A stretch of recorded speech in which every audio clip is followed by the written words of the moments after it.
मैं दिनेश की वरा न्यूज़ टाइम में आपका बहुत बहुत स्वागत है।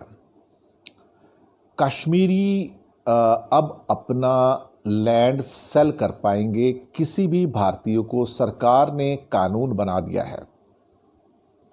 कोई भी इंडियन कश्मीर वैली में जाके या जम्मू में जाके अब ज़मीन खरीद सकता है किसी भी काम के लिए, मकान के लिए, दुकान के लिए, व्यापार के लिए, फैक्ट्री के लिए।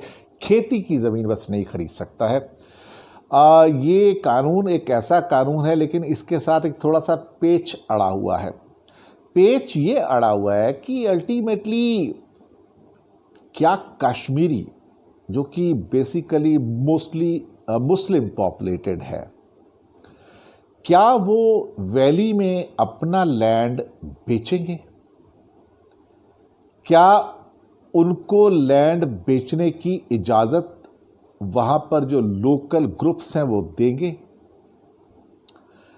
क्या हिंदुस्तान के लोग वैली के अंदर जाके लैंड खरीद पाएंगे? जम्मू में खरीदने की बात अलग है, लेकिन वैली में खरीदने की बात अलग है। दोनों में ज़मीन आसमान का फ़र्क है। बवाल वैली में शुरू हो गया है, विरोध प्रदर्शन शुरू हो गए हैं। कहीं ना कहीं कुछ आवाज़ें ऐसे संगठनों की ओर से भी आ रही हैं जो भारत विरोधी कार्रवाई करते हैं कि अगर कोई भी व्यक्ति अपना ज़मीन, मकान, दुकान बेचेगा तो फिर उसके परिणाम भुगतने को तैयार हो जाए। कानून बनाना एक चीज़ है, कानून के ऊपर पालन करना दूसरी चीज़ है।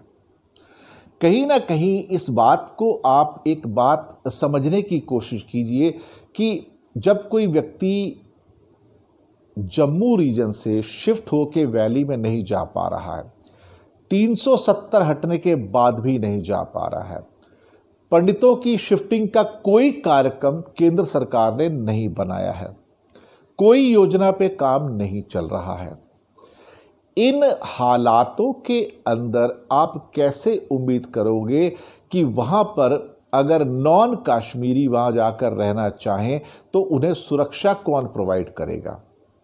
ये एक बहुत बड़ा क्वेश्चन है। हालांकि वैली के जो मुस्लिम भाई बहन हैं उन्होंने हमेशा कहा है कि जो हमारे पंडित भाई बहन है वैली के, उनका वापस स्वागत है। उनका तो अपना घर था, तो उनके खिलाफ तो कोई ऐसी बात उनके मन में नहीं है। लेकिन बाकी भारत के लैंड से जो लोग वहाँ पर जाना चाहेंगे तो उनके खिलाफ जो खिलाफत उठ रही है इस टाइम, वो एक अलग प्रपोजिशन है।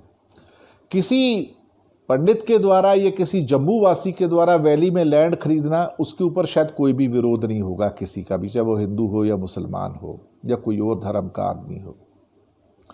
लेकिन बाकी भारत से जब लोग वहाँ खरीदने जाएंगे, पहली बात तो क्या वो बेचने को तैयार होंगे, या बेचने वालों के ऊपर भी बहुत बड़ा प्रेशर होगा कि आप मत बेचिए वरना इसके परिणाम हो सकते हैं। तो बहुत सारे इसमें क्वेश्चन आंसर्स हैं, बहुत सारे प्रश्न हैं।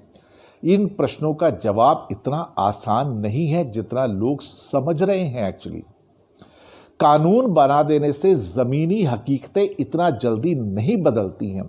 जैसे कि 370 को हटाने से ज़मीनी हकीकत नहीं चेंज हो गई है। कानून का नया नक्शा बना देने से लद्दाख की पोजीशन नहीं चेंज हो गई है। अगर सरकार ने यह कानून बनाया कि कश्मीर में लैंड खरीद सकते हैं, तो फिर सरकार ने यह कानून लद्दाख के लिए क्यों नहीं बनाया, कारगिल के लिए क्यों नहीं बनाया? ये एक सोचने वाली बात है कि वहां पर भी तो फिर परमिशन देनी चाहिए थी। अगर यहां परमिशन दी है तो फिर हिमाचल प्रदेश में भी बाकी भारतीयों को परमिशन देनी चाहिए थी कि वो वहां पर जाके जो ज़मीन खरीद सके, अपना मकान दुकान बना सके ओपनली। वो वहां पर नहीं है। तो एक तरह से सरकार का भी एक दोहरा रवैया है कि भारत के कई अलग राज्यों में अलग कानून बनाते हैं और जम्मू कश्मीर के लिए अब वो कानून बना रहे हैं जो सारे देश में है।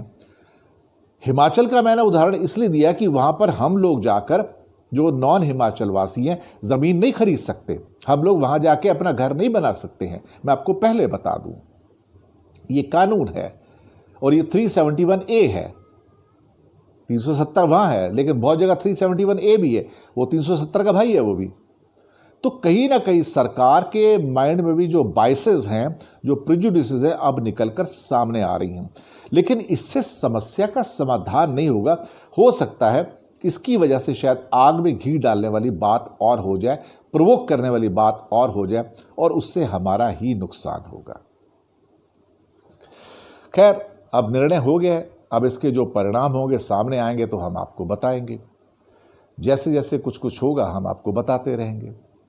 शुक्रिया आपका हमारे साथ बने रहने के लिए, और जी हाँ, बताइएगा कि आपको प्रोग्राम कैसा लग रहा है। धन्यवाद आपका।